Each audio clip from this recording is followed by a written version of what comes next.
Hi, I'm John Nerrell, and welcome to the Mid-Career GPS podcast. If you're feeling stuck in your career and overwhelmed by what steps to take, I can help you. As an executive and career transition coach, I help my clients prepare, position, and promote who they are and what they do to show up and find a job they love or love the job they have. It's time to start building your mid-career GPS. So let's get started.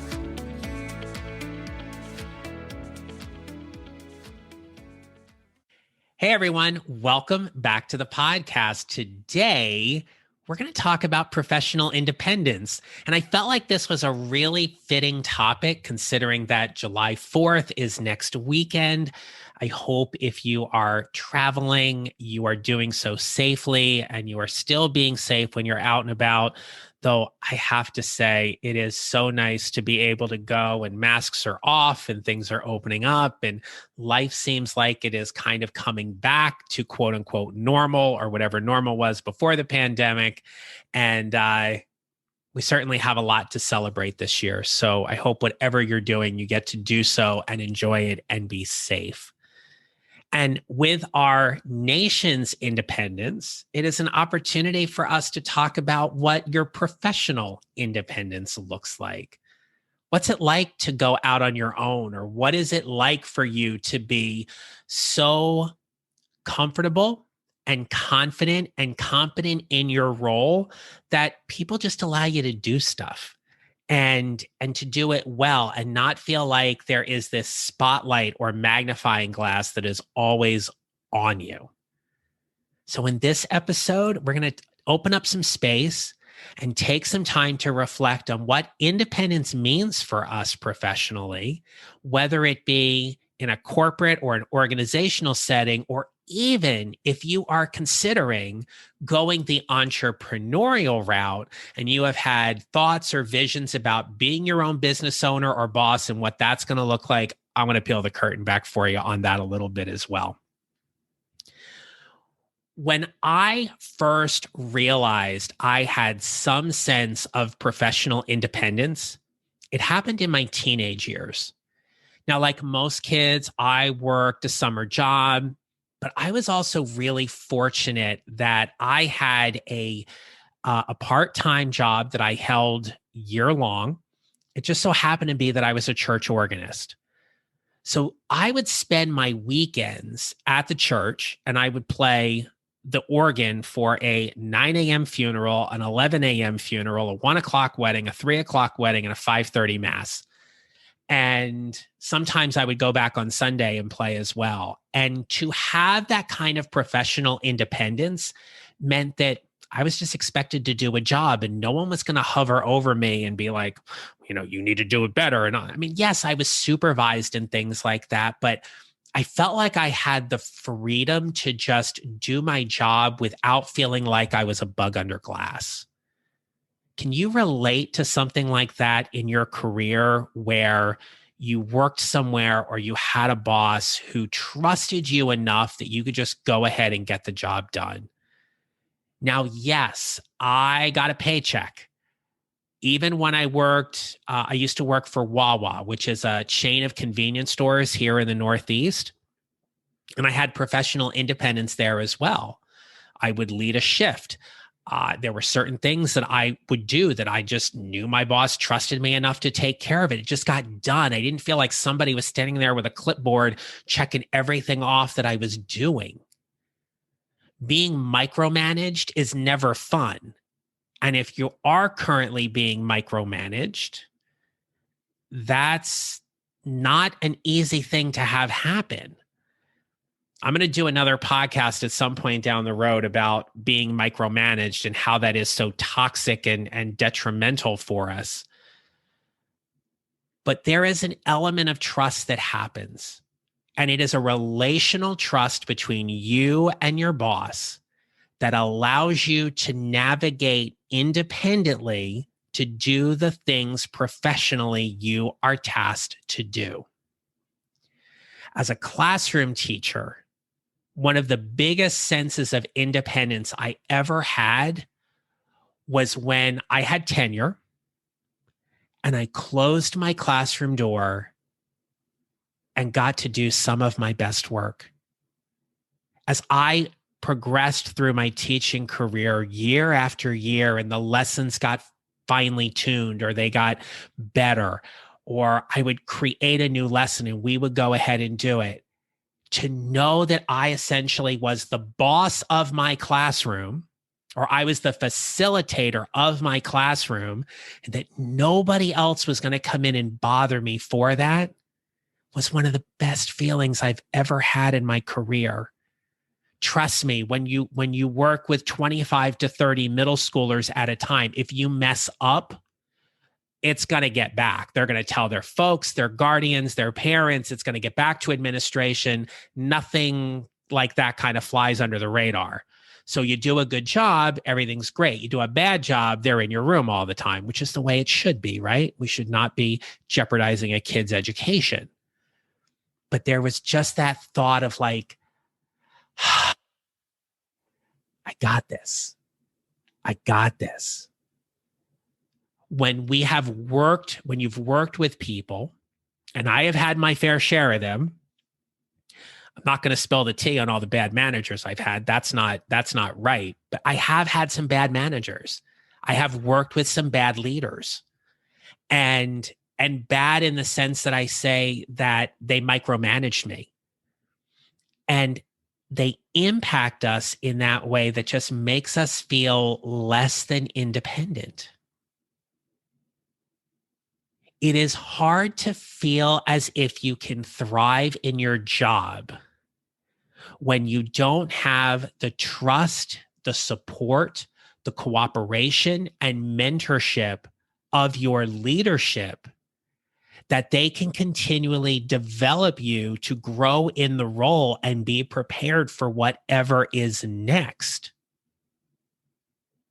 Being retained by your company doesn't necessarily equate to, I'm going to give you X number of dollars and you're going to stay for the next 12 to 24 months. In some cases, that happens.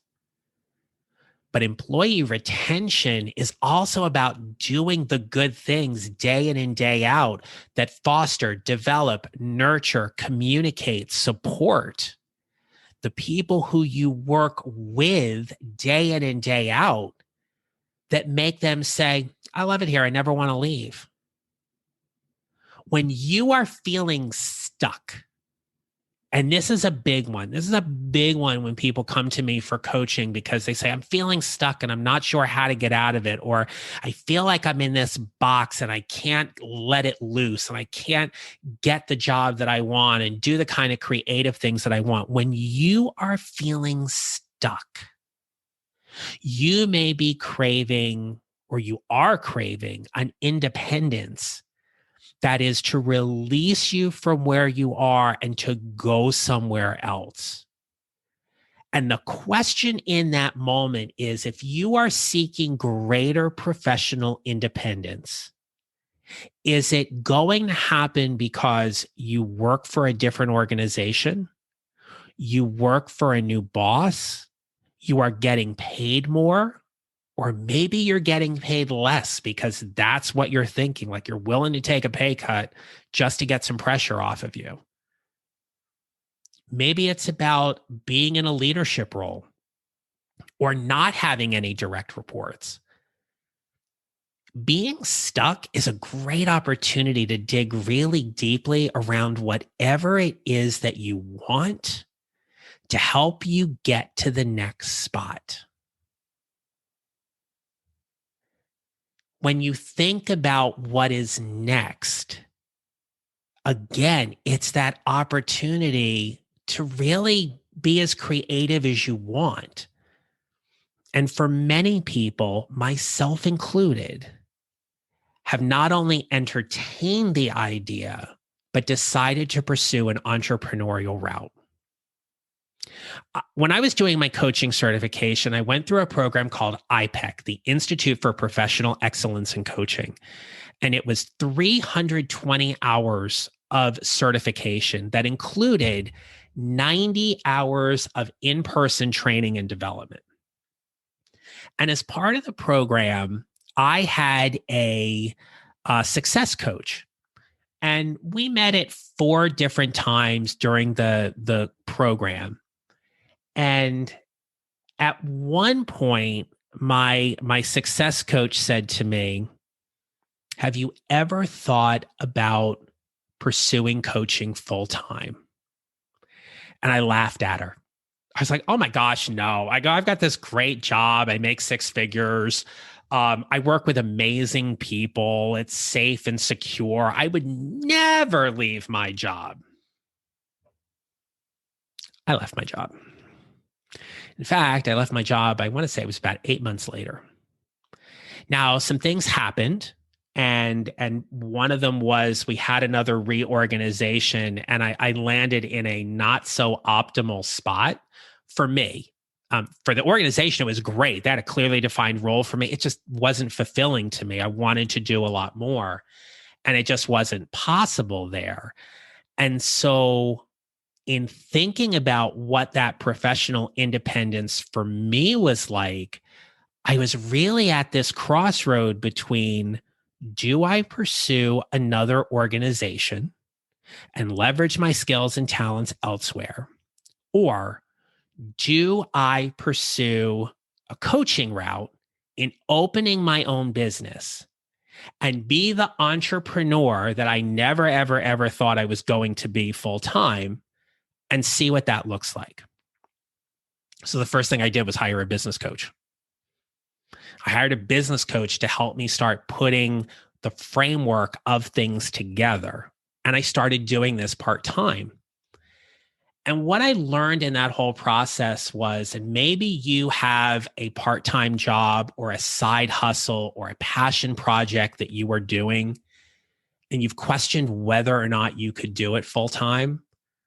For me, what I found was that I was in this values conflict. And the values conflict was I could go to my job every day, and I had some free time here and there that I could have probably worked on my business, but that's double dipping and couldn't do that, nor did I want to do that. And then the other part was I would come home at the end of the day and I would work with a client, or I would work on some marketing or some factor in my business. And I would work from like 7 at night until 12 or 1 o'clock in the morning. And I was energized and I was fulfilled and I was doing the work. And I would get up in the morning and I would drive into work. And if you know anything about DC traffic, it's not fun. And typically my commute for like 13 miles was an hour to an hour and 15 minutes each way. And it gave me a lot of time to think. And I thought, is this really what I want? And I thought, I'm not the kind of person that works from home. I'm going to hate that. I like being around people. And even prior to the pandemic, I launched my business full time in 2017. I like working from home. I got a lot of stuff done. I want to talk to people. I pick up the phone or I do a video chat. And I meet with my clients and I network, but I get a lot of stuff done. But when you pursue that entrepreneurial route as the business owner, it is not all glitz and glamour. It's hard. It's really hard because there is no steady paycheck. It is about building connections with people and making an offer to help them. It's about saying to organizations, are you looking for someone to come in and do some professional development? Are you looking for a public speaker? It is always, and I talked about this in another episode where it's like, is it always about the grind? It really is about a mindset. I don't think of it as a grind because I love what I get to do. But at the same time, it's a lot of work. My business is not in a place where I can sit here and say to you, I only work 4 hours a day.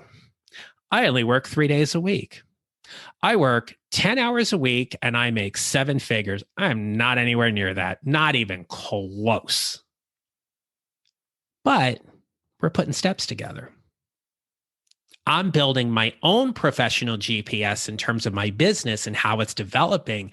And every single year of my business, I've seen growth. And I get to that point where I eclipse last year's revenue earlier than I did the year before. And when I want to take a day off, I do. But I know that if I take a day off, quote unquote, I'm not getting paid for it. I'm not growing the business, quote unquote, in those specific tangible activities day in and day out. But yet, I got a lot of content. I got a lot of stuff that's out there. People will find me. One of the ways is through this podcast.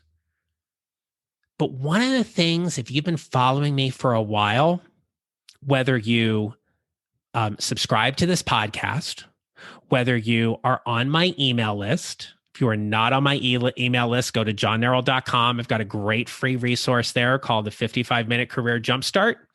Great way to get on my email list. Every Wednesday at 8 a.m., I send an email out. Every Tuesday at 5 a.m., podcast drops. Every second and fourth Friday at 5 a.m., podcast conversation with a guest drops. I am structured. I am scheduled and regimented in terms of the things that have to get done for my business get done. First and foremost thing that has to happen in my business is I serve my clients fully. My clients book time with me. That's an absolute. Unless I am so sick or something happens that I cannot attend that meeting, we meet and I serve them fully. And there are my marketing efforts, and there are my outreach efforts, and there's the podcast and the email list and the social media posts. And I am a sole owner. I am a one-person shop.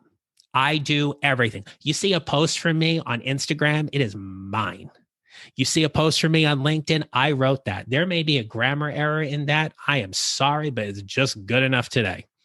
And I know my editor, Rich, who wrote my books, probably cringing, who edited my books rather, is cringing at this. But you know what? Some days as an entrepreneur, B+ work is just good enough.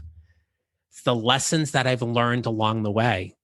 But being professionally independent also means that I answer to myself, right? Now, all of this could not happen in the way that it has and continues to do so if it wasn't for the fact that I am beyond blessed, that I have somebody who is walking alongside of me with this, who is in my corner, who is supporting and championing my efforts, and that is my husband, Richard.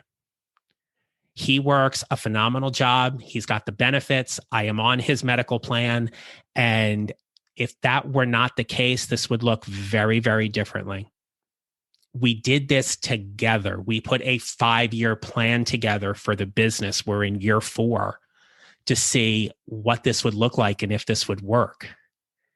I couldn't do this on my own without him.